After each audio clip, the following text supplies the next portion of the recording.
Inilah Injil suci menurut Santo Matius. Yesus berkata kepada murid-muridnya, apabila Anak Manusia datang dalam kemuliaan dan semua malaikat datang bersama-sama dengan Dia, maka Ia akan bersemayam di atas tahta kemuliaannya. Lalu semua bangsa akan dikumpulkan di hadapannya, dan Ia akan memisahkan mereka seorang daripada seorang, sama seperti gembala memisahkan domba dari kambing. Ia akan menempatkan domba-domba di sebelah kanannya dan kambing-kambing di sebelah kirinya. Lalu raja itu akan berkata kepada mereka yang di sebelah kanannya, mari, hai kamu yang diberkati oleh Bapakku, terimalah kerajaan yang telah disediakan bagimu sejak dunia dijadikan. Sebab ketika aku lapar, kamu memberi aku makan. Ketika aku haus, kamu memberi aku minum. Ketika aku seorang asing, kamu memberi aku tumpangan. Ketika aku telanjang, kamu memberi aku pakaian. Ketika aku sakit, kamu melawat aku. Ketika aku dalam penjara, kamu mengunjungi aku. Maka orang-orang benar itu akan bertanya kepadanya, Tuhan, bila manakah kami melihat Engkau lapar dan kami memberi Engkau makan, atau haus dan kami memberi Engkau minum? Bila manakah kami melihat Engkau sebagai orang asing dan kami memberi Engkau tumpangan atau telanjang dan kami memberi Engkau pakaian?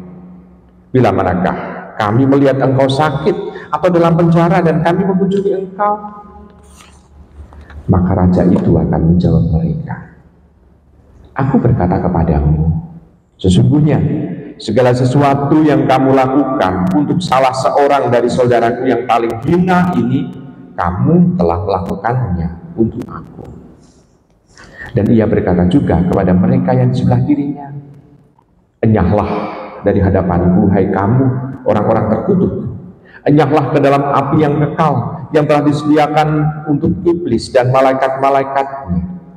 Sebab ketika aku lapar, kamu tidak memberi aku makan. Ketika aku haus, kamu tidak memberi aku minum.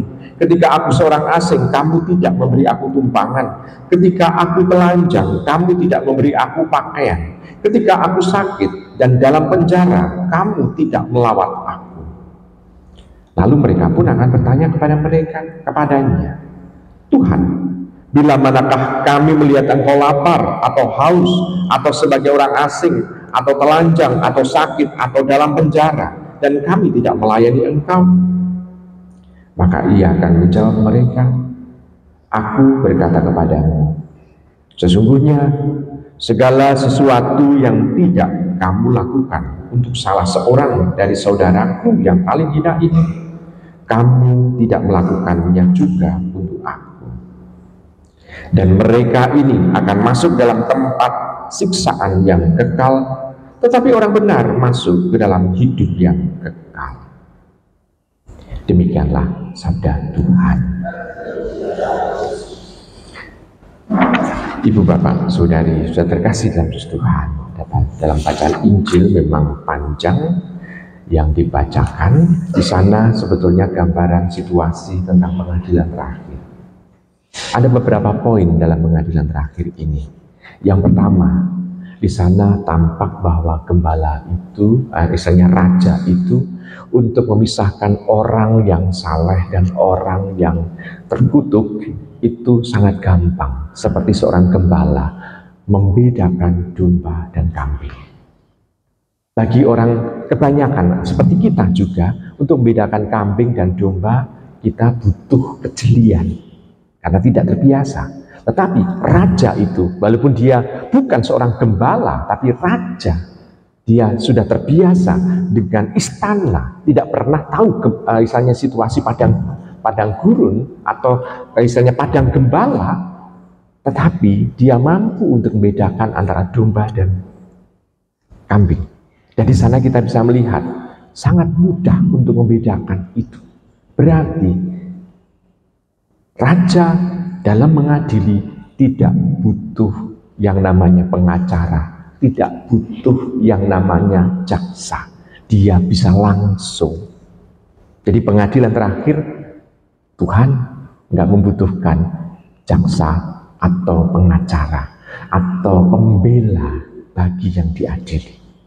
Nggak butuh, karena persis di sini kebesaran Allah yang ada. Lalu poin yang kedua, kita bisa melihat untuk membedakan kambing dan domba itu bagi kita sangat sulit, tetapi kita bisa melihat yang dibedakan adalah bukan perawakannya, namun justru perbuatannya. Jadi kita bisa melihat perbedaannya justru ada di sana. Bukan yang kelihatan mata, namun yang dalam tindakan, yang tidak terlihat oleh mata kebanyakan orang. Jadi yang membedakannya antara orang yang saleh, orang yang terberkati, orang yang diselamatkan dengan orang yang terkutuk, bukan karena dia orangnya, bukan, namun karena tindakannya. Jadi kualitas orang terlihat dari tindakannya. Dua-duanya, kambing dan domba, sama-sama mendengarkan apa yang dikehendaki oleh rajanya itu, gitu ya, oleh gembalanya itu. Tapi kita juga bisa melihat orang yang terkutuk dan orang yang terberkati atau orang yang diselamatkan itu sama-sama mendengarkan firman Tuhan. Namun yang membedakan adalah tindakannya. Yang satu itu setia, taat untuk mendengarkan. Yang satu, sabda Tuhan hanya sekedar hiburan dan dia tidak melaksanakannya.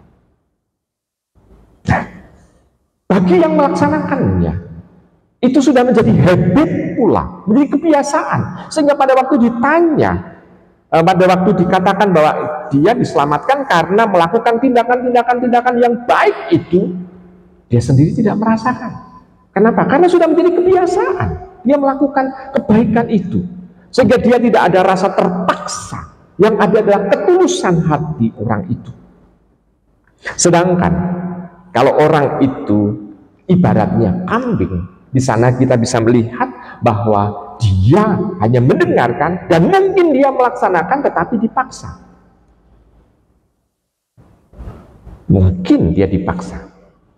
Namun yang jelas adalah bisa jadi mereka saling mengunjungi, saling melayani, tetapi hanya di antara mereka saja.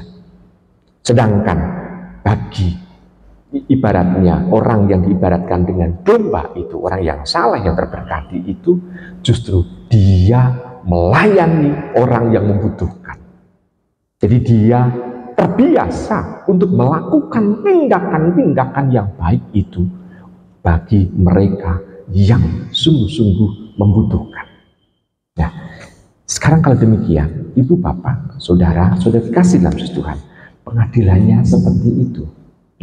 Kalau kita sekarang mengalami itu, kira-kira kita diibaratkan dengan kambing atau domba? Saya percaya bahwa ini yang hadir ini adalah mereka yang diibaratkan dengan domba. Karena dalam pelayanan gereja ini pun itu juga adalah diibaratkan melayani mereka yang kecil, mereka yang membutuhkan. Karena gereja membutuhkan, kan? Ya kan? Gereja membutuhkan, kan? Ada orang yang mengatakan gereja kan ibaratnya banyak orang-orang kaya. Ya, gereja butuh orang kaya juga, tapi tujuannya adalah untuk membantu mereka yang membutuhkan juga. Buktinya apa? Buktinya tidak ada rasa keterpaksaan untuk menjadi kor segala macamnya. Tidak terpaksa kan? Ada kerelaan kan? Ketulusan kan? Nah, berarti tampak bahwa sudah terbiasa untuk melakukan itu. Menjadi lektor juga demikian kan? Menjadi prodiakon tidak terpaksa kan? Menjadi misdinar juga tidak terpaksa kan? Baik, kita bisa melihat di sana. Tidak terpaksanya apa? Tadi kita bisa melihat misdinarnya tadi keluar 1, tetapi sekarang sudah menjadi 2. Nah, berarti kenapa? Karena ada yang membutuhkan lalu salin, ganti, lalu masuk. Di sana kita bisa melihat, kita sudah terbiasa. Berarti tampak bahwa yang Ekaristi ini adalah ibaratnya domba. Maka bacaan Injil di sini sebetulnya mau mengatakan pertahankan situasi seperti itu. Maka bacaan ini lebih mau untuk supaya kita jangan diibaratkan seperti kambing yang hanya melakukan mungkin karena terpaksa, mungkin hanya menikmati firman Tuhan hanya untuk didengarkan saja, bukan untuk dilakukan. Maka di sana kita mau diajak oleh bacaan ini supaya kita sekedar juga menjadi pelaku-pelaku dari sabda itu secara benar. Jadi sabda Tuhan bukan hanya sekedar hiburan, namun pegangan bagi diri kita, pedoman bagi diri kita untuk hidup secara nyata. Saya percaya dan saya yakin bahwa kita mampu untuk melakukan itu karena kita adalah domba-domba itu. Selamat merenungkan.